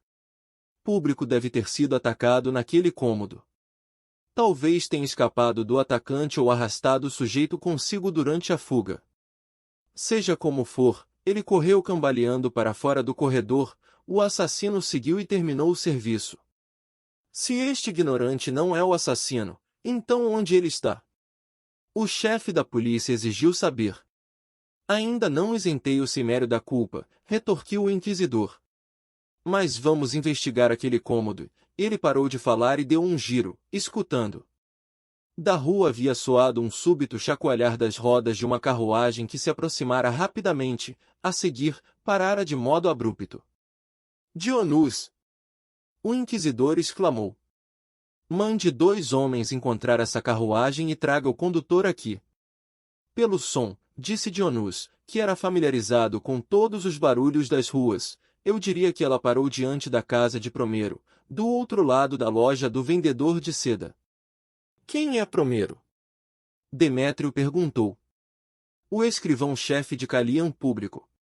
Traga-o aqui, junto do condutor da carruagem, Demétrio ordenou. Vamos esperar que cheguem antes de examinarmos o cômodo. 2 guardas obedeceram. Demétrio ainda estudava o corpo, Dionus, Arus e os guardas restantes observavam Conan, que permanecia segurando a espada, estático como uma taciturna estátua de bronze. Logo ouviu-se o eco de pés calçados do lado de fora, e os 2 guardas entraram com um homem corpulento, de pele escura, vestindo o capacete e a túnica de um condutor, segurando um chicote, e um indivíduo baixo e de aspecto tímido, típico daquela classe que, advinda das fileiras de artesãos, oferecia seus serviços para mercadores e comerciantes ricos. Ao entrar, este último recolheu-se com um grito ao ver a massa de carne esparramada no chão. Ah, sabia que o mal viria disto. Suponho que você seja Promero, o escrivão. E você? Enaro, condutor de Calian Público. Não parece comovido ante a visão do cadáver, Demétrio observou. E por que deveria? Os olhos escuros brilharam. Alguém apenas fez o que não ousei, mas ansiava. Então, o inquisidor murmurou. Você é um homem livre? Os olhos de Enaro ganharam tons mais amargos, e ele jogou a túnica para o lado, mostrando no ombro a marca de um homem tornado escravo por causa de dívidas. Sabia que seu senhor vinha aqui esta noite? Não. Trouxe a carruagem para o templo como de costume. Ele entrou e eu dirigi até a quinta. Mas, antes que chegássemos ao caminho Palian, ordenou-me que virasse e o trouxesse de volta. Parecia bastante agitado. E você o trouxe de volta ao templo? Não. Ele me fez parar na casa de Promero. Lá, dispensou-me, ordenando que voltasse para apanhá-lo pouco depois da meia-noite. Que horas foi isso? Logo após o crepúsculo. As ruas estavam quase desertas. O que fez então? Voltei para a casa dos escravos, onde permaneci até a hora de retornar à casa de Promero. Dirigi direto para lá, e seus homens me apanharam enquanto conversava com Promero na frente da casa. Tem alguma ideia do motivo de Calian ter ido à casa de Promero? Ele não falava sobre negócios com escravos. Demétrio virou-se para Promero. O que sabe sobre isso? Nada, os dentes do escrivão batiam enquanto falava. Calian Público foi até a sua casa como disse o condutor? Sim. Quanto tempo ficou? Poucos minutos. A seguir, foi embora. Ele foi da sua casa para o templo. Eu não sei. A voz do escrivão soava aguda devido ao nervosismo. Por que ele foi até a sua casa? Para tratar de negócios. Está mentindo, Demétrio disparou. Por que ele foi à sua casa? Eu não sei. Eu não sei de nada. Promero começou a gritar histericamente. Não tive nada a ver com isso. Faça com que ele fale, Dionus, Demétrio mandou. Dionus grunhiu e acenou para um de seus homens, que, com um sorriso selvagem, andou na direção dos dois cativos. Você sabe quem eu sou? Ele rosnou, pronunciando a cabeça para frente e encarando sua presa encolhida com dominância. Você é Postumo, o condutor respondeu devagar. Arrancou o olho de uma garota na corte de justiça porque ela não queria dar-lhe informações que incriminavam seu amante. Sempre consigo o que quero. O guarda berrou, as veias em seu pescoço inchando e o rosto ficando roxo. Ele apanhou o escrivão pela gola da túnica e a torceu, parcialmente estrangulando o homem. Fale, rato. Grunhiu. Responda o inquisidor. Por Mitra, misericórdia. O desgraçado gritou. Eu juro que... Postumo estapeou na lateral do rosto e, a seguir, na outra, e deu sequência ao interrogatório jogando no chão e chutando-o com terrível precisão. Misericórdia! Gemia a vítima. Eu conto tudo. Então de pé, verme. Postumo rugiu, inflado de pompa. Não fique aí deitado, choramingando. Dionus espiou Conan para ver se o deixará impressionando. Viu o que acontece com quem contraria a polícia? Disse. O cimério deu uma cusparada repleta de zombaria e desprezo cruel pelo escrivão. Ele é um idiota fracote, grunhiu. Se algum de vocês me tocar, terá as entranhas espalhadas pelo chão. Você está pronto para falar? Demétrio perguntou, cansado. Ele achava aquele tipo de cena desgastante e monótona.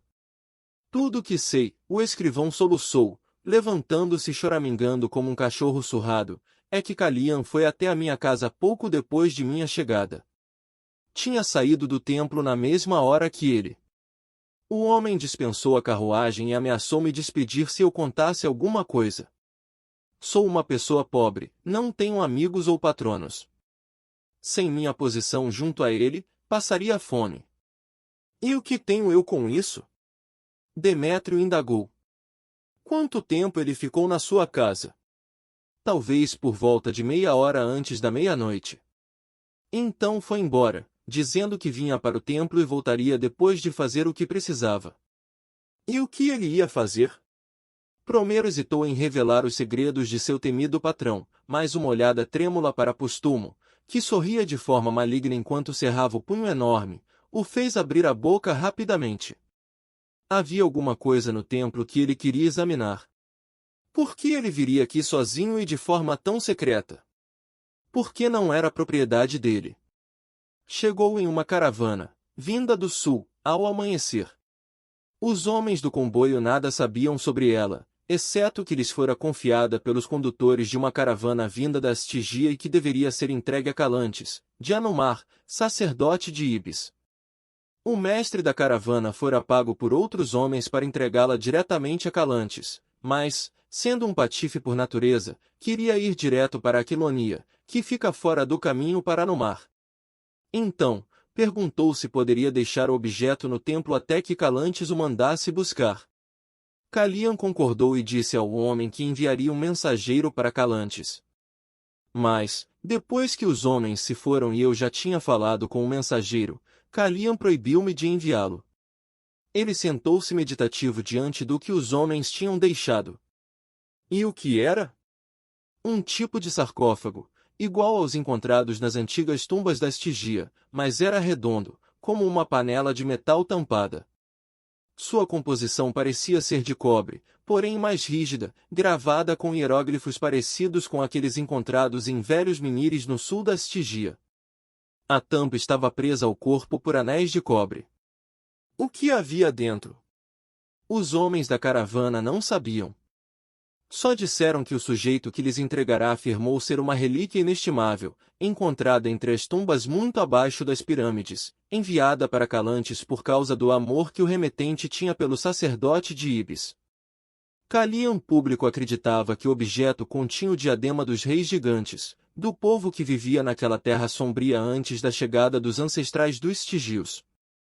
Ele mostrou-me um desenho esculpido na tampa que jurou ter a forma do diadema usado, de acordo com as lendas, pelos reis monstros. Estava determinado a abrir a urna e ver o que ela continha. Parecia louco enquanto pensava no mítico diadema, cujos mitos dizem ser encravado de estranhas joias conhecidas apenas por aquele povo ancião, sendo que uma única delas valeria mais do que todas as joias do mundo moderno. Eu o alertei para não fazer aquilo, mas, como disse, ele ficou na minha casa e, pouco antes da meia-noite, veio até o templo, escondeu-se nas sombras até que o vigia tivesse passado para o outro lado do edifício, então, usou sua chave para entrar. Eu o assisti de longe, na penumbra da minha loja de seda, e o vi adentrar o local. Então, voltei para minha casa. Se o diadema estivesse na urna, ou qualquer outra coisa de valor, ele pretendia esconder em algum local do templo e sair sem ser visto novamente. Pela manhã, faria um grande alarido, dizendo que ladrões tinham invadido a sua casa e roubado a propriedade de Calantes. Ninguém saberia das suas peripécias, além do condutor e eu, e nenhum de nós o trairia. Mas e o vigia? Demétrio objetou. Kalian não pretendia ser visto por ele, planejava crucificá-lo como cúmplice dos ladrões, Promero respondeu. Arus engoliu em seco e empalideceu ao se dar conta da duplicidade de seu empregador. Onde está esse sarcófago? Demétrio perguntou. Promero apontou e o inquisidor grunhiu. Então, no cômodo em que Kalian provavelmente foi atacado. Promero ficou lívido e esfregou as mãos magras. Por que um Stygio enviaria um presente a Calantes? Deuses antigos e estranhas múmias já cruzaram as estradas em caravanas antes, mas quem tanto ama o sacerdote de Ibis na Stygia, onde eles ainda adoram o demônio Sete, que serpenteia em meio às tumbas escuras? O deus Ibis luta contra Sete desde o alvorecer dos tempos, e Calantes combateu os sacerdotes de Sete durante a vida inteira. Existe algo sombrio e oculto nisso tudo. Mostre-nos esse sarcófago, Demétrio ordenou, e Promero, ainda hesitante, mostrou o caminho. Todos o seguiram, incluindo Conan, que aparentemente não se preocupava com os olhares de desconfiança dos guardas e parecia apenas curioso. Eles passaram pelas cortinas rasgadas e adentraram a câmara, que era ligeiramente mais escura que o corredor.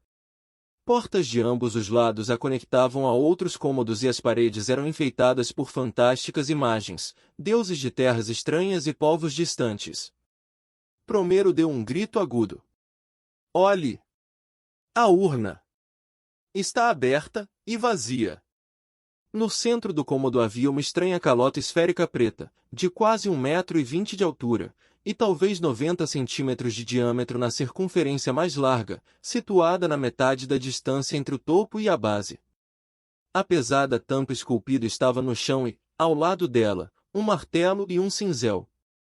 Demétrio olhou dentro do recipiente, intrigado por um instante pelos indistintos hieróglifos, e virou-se para Conan. Foi isso que veio roubar? O bárbaro meneou a cabeça. Como eu levaria isso? É grande demais para um homem carregar. Os fechos foram cortados com este cinzel, Demétrio elucubrou. E apressadamente. Há marcas onde o martelo errou e acertou o metal. Devemos supor que Kalian abriu a urna.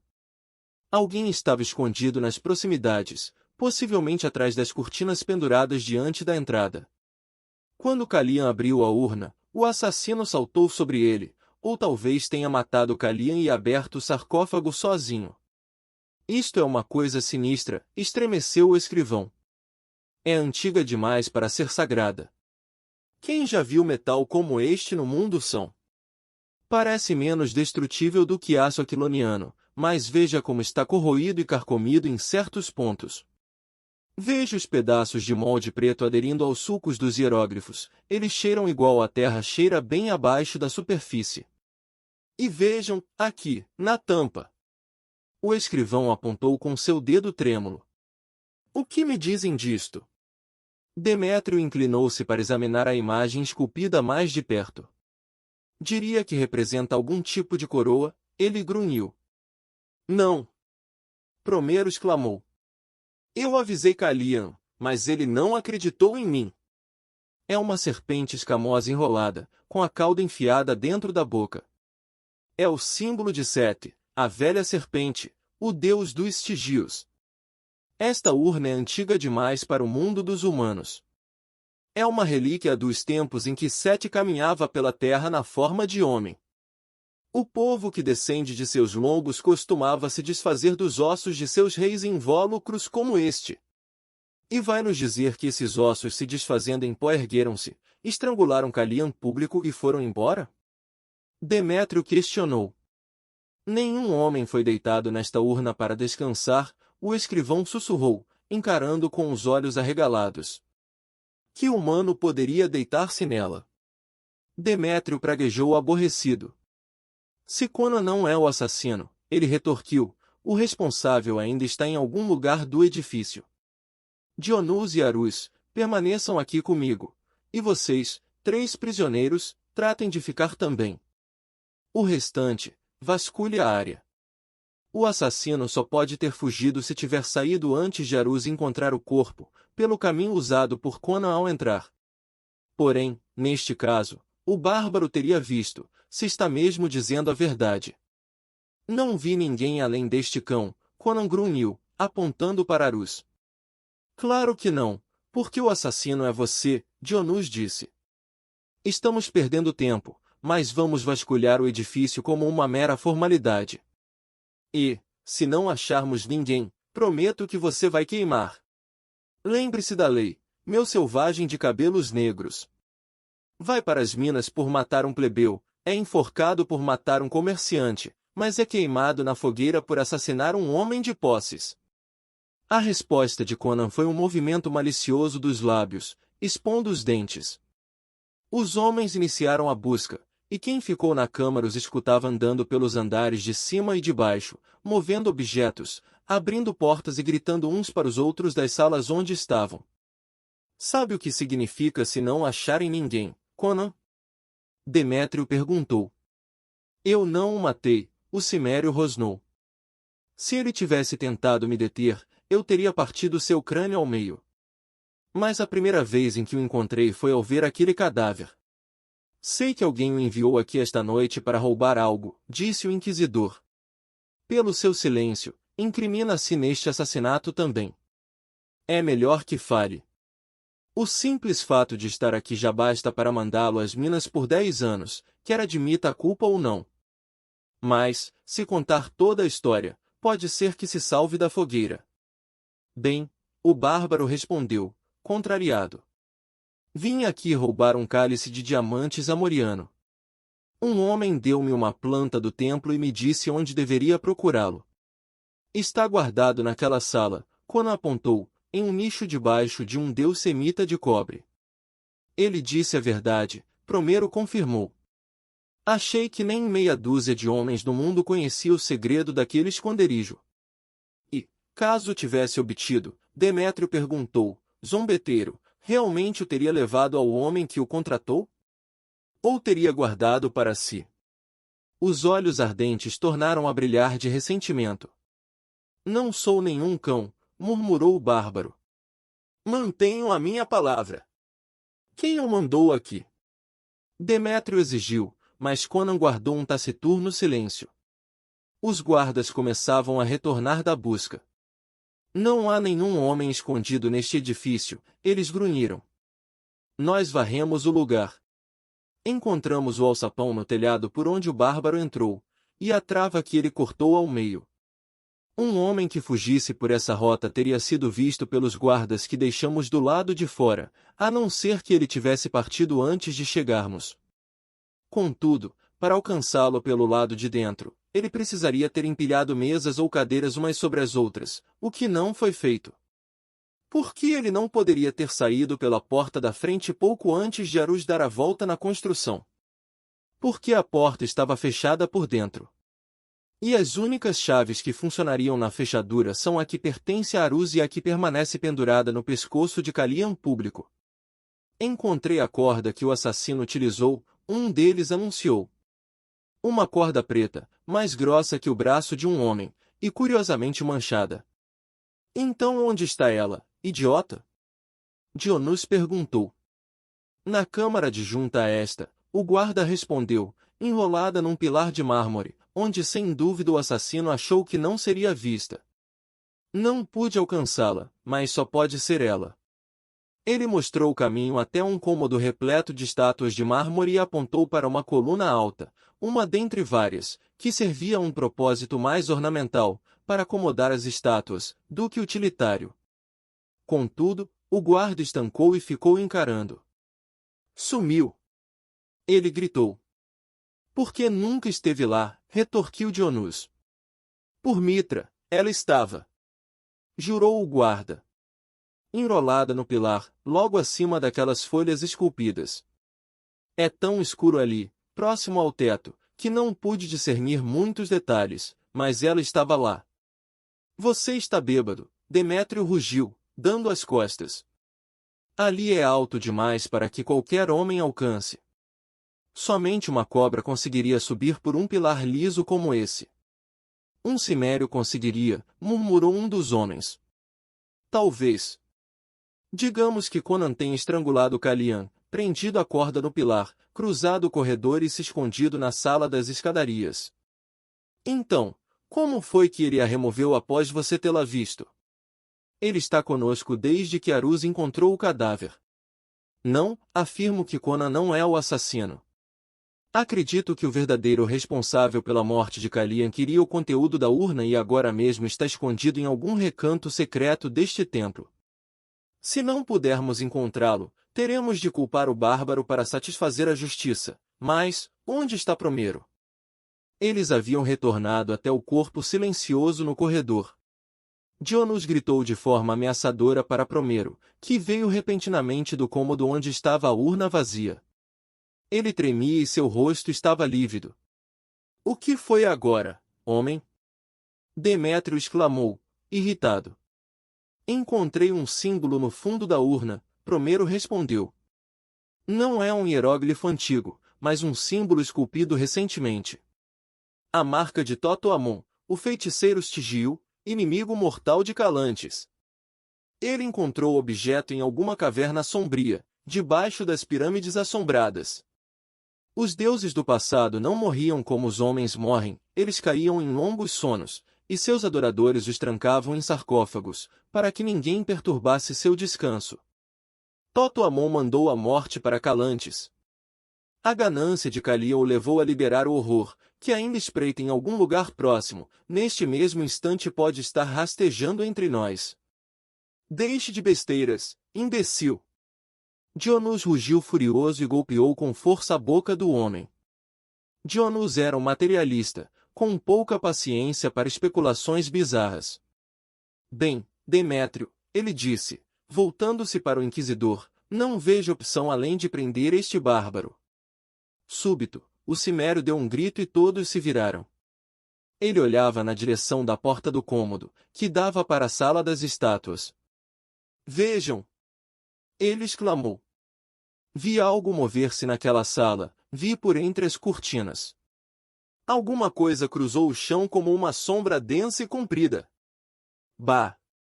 Postumo desprezou. Nós vasculhamos esse cômodo. Ele viu alguma coisa. A voz de Promero estalou num guincho agudo e histérico. Este lugar está amaldiçoado. Alguma coisa saiu do sarcófago e matou Kalian público. Ela se escondeu de vocês onde nenhum homem poderia e, agora, está naquela câmara. Mitra, defenda-nos dos poderes das trevas. Digo que era um dos filhos de Sete que estava dentro daquela urna. Ele agarrou a manga de Dionus como se seus dedos fossem garras. Você tem de vasculhar o cômodo de novo. O chefe da polícia, aborrecido, livrou-se da pegada e Postumo foi inspirado a manifestar seu humor. Por que não vasculha você mesmo, escrivão? Ele segurou Promero pelo pescoço e pelo cinto, e o levou aos berros em direção à porta, parando diante dela e arremessando-o para dentro da câmara com tanta violência, que o escrivão caiu e ficou um pouco atordoado. Já basta disso, Dionus resmungou, olhando para o cimério silencioso. Ele ergueu a mão, os olhos de Conan voltaram a arder numa chama azul e a tensão tornou-se palpável no ar, quando surgiu uma interrupção. Um guarda entrou, arrastando uma figura magra e muito bem vestida. Eu o vi esgueirando-se na parte de trás do templo, explicou o guarda, esperando um elogio. Em vez disso, recebeu xingamentos que fizeram seus cabelos se arrepiar. Solte este cavalheiro, seu brutamonte idiota! O chefe da polícia praguejou. Não conhece Astrias Petanius, sobrinho do governador da cidade? O guarda, embaraçado, abaixou a cabeça e o jovem nobre efeminado arrumou sua manga bordada de forma melindrosa. Poupe suas desculpas, caro Dionus, ele disse de modo afetado. Sei que todos apenas cumprem seu dever. Voltava a pé de uma festa, para livrar minha mente do torpor do vinho. O que temos aqui? Por Mitra, é um assassinato? Um assassinato, de fato, meu senhor, o chefe da polícia respondeu. Mas temos um homem que, embora Demétrio pareça ter dúvidas quanto à questão, certamente irá para a fogueira por causa dele. Um bruto de visual assustador, o jovem aristocrata murmurou. Como alguém poderia duvidar de sua culpa? Jamais vi uma expressão tão vilanesca. Sim, você já viu, cão perfumado, rosnou o cimério. Quando me contratou para roubar o cálice zamoriano para você. Festa? Bah! Você estava aguardando nas sombras até que eu lhe entregasse o cálice. Eu não teria revelado seu nome se tivesse sido justo comigo. Agora diga a esses cães que me viu escalar a parede depois que o vigia fez a última ronda, para que saibam que não tive tempo de matar o porco gordo antes que Arus entrasse e descobrisse o cadáver. Demétrio olhou rapidamente para Astrias, que permaneceu impassível. Se o que ele diz é verdade, meu senhor, o inquisidor observou, isso o isenta do assassinato, e podemos facilmente abafar a questão da tentativa de roubo. Ele será condenado a 10 anos de trabalhos forçados pela invasão a domicílio, mas, se der a ordem, orquestraremos para que ele fuja, e ninguém além de nós saberá sobre a questão. Eu compreendo, o senhor não é o primeiro nobre que teve de recorrer a atos do tipo para pagar dívidas de jogo e coisas assim. Pode confiar em nossa discrição. Conan olhou para o nobre com expectativa, mas Astrias deu de ombros e cobriu um bocejo com a mão delicada. Eu não o conheço, respondeu. Ele é insano por dizer que o contratei.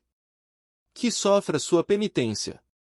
Ele tem costas fortes e o trabalho nas minas lhe fará bem. Os olhos de Conan faiscaram e ele pareceu prestes a atacar. Os guardas, tensos, apertaram firme as armas, então relaxaram quando ele baixou a cabeça repentinamente, como se estivesse resignado, e nem mesmo Demétrio percebeu que o bárbaro os observava por baixo daquelas sobrancelhas pretas, com olhos que eram duas fendas de fogo azul.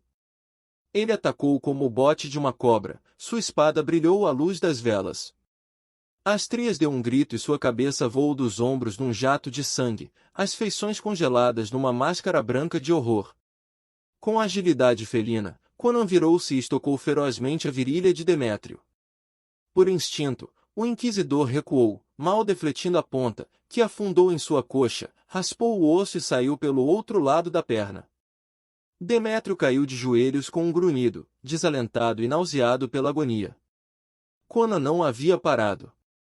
A lança que Dionus ergueu salvou seu crânio da lâmina sibilante, que se desviou levemente ao cortar a madeira e decepou a orelha da cabeça. A velocidade atordoante do bárbaro paralisou os sentidos da polícia e tornou suas ações uma série de gestos fúteis.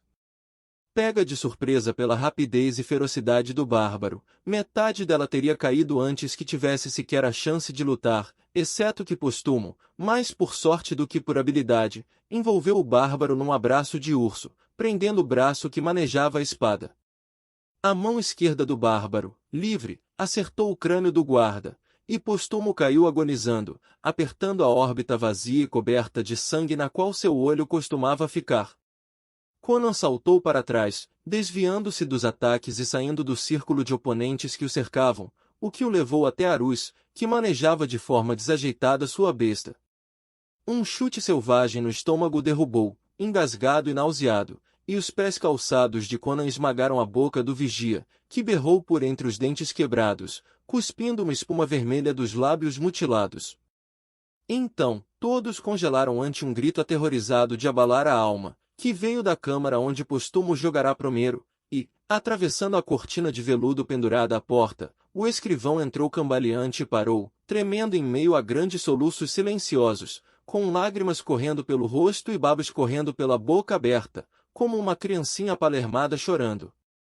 Todos olharam para ele com espanto, Conan, com sua espada gotejando, a polícia, com suas armas erguidas, Demétrio, rastejando pelo chão e lutando para estancar o sangue que vertia da enorme fenda na perna, Dionus, segurando a orelha decepada, Arus, choramingando e cuspindo pedaços de dentes quebrados. E até mesmo Postumo cessou seus uivos de dor e piscou em meio à bruma de sangue que velava sua única vista. Promero veio titubeando pelo corredor e caiu rígido diante deles. Num grito insuportavelmente agudo que se converteu numa gargalhada insana, ele berrou: "O Deus tem pescoço longo! Ha ha ha ha! Um pescoço longo e amaldiçoado!" Então, com uma convulsão pavorosa, ficou teso e jazeu num sorriso vazio, fitando o teto. "Ele está morto!" Dionus sussurrou, espantado, esquecendo-se do próprio ferimento e do bárbaro ao seu lado, com a lâmina gotejando. Ele curvou-se sobre o cadáver, endireitando-se logo a seguir, com um brilho no olhar. "Não está ferido. Em nome de Mitra, o que há naquele cômodo?" Então o horror os subjugou e eles correram aos berros para a porta exterior, amontoando-se na entrada num emaranhado de unhas arranhando e gritos, que explodiu para o lado de fora como um bando de maníacos. Arus foi atrás, e Postumo, meio cego, lutou para seguir seus companheiros, guinchando como um porco ferido, implorando que não o deixassem para trás. Ele caiu em meio a eles, que o derrubaram e pisotearam, tomados pelo pavor. Mesmo assim, seguiu-os de joelhos, e na sequência, foi a vez de Demétrio. O inquisidor tinha coragem de encarar o desconhecido, contudo, estava ferido e debilitado, e a espada que o abatera continuava próxima. Pressionando a coxa que jorrava sangue, ele mancou atrás dos demais. Policiais, condutos e vigia, feridos ou não, ganharam as ruas, onde os homens que vigiavam o edifício, contaminados pelo pânico, juntaram-se à fuga sem precisar perguntar o motivo. Conan ficou só no grande corredor, salvo os cadáveres no chão. O bárbaro apertou firme a espada e caminhou para dentro do cômodo.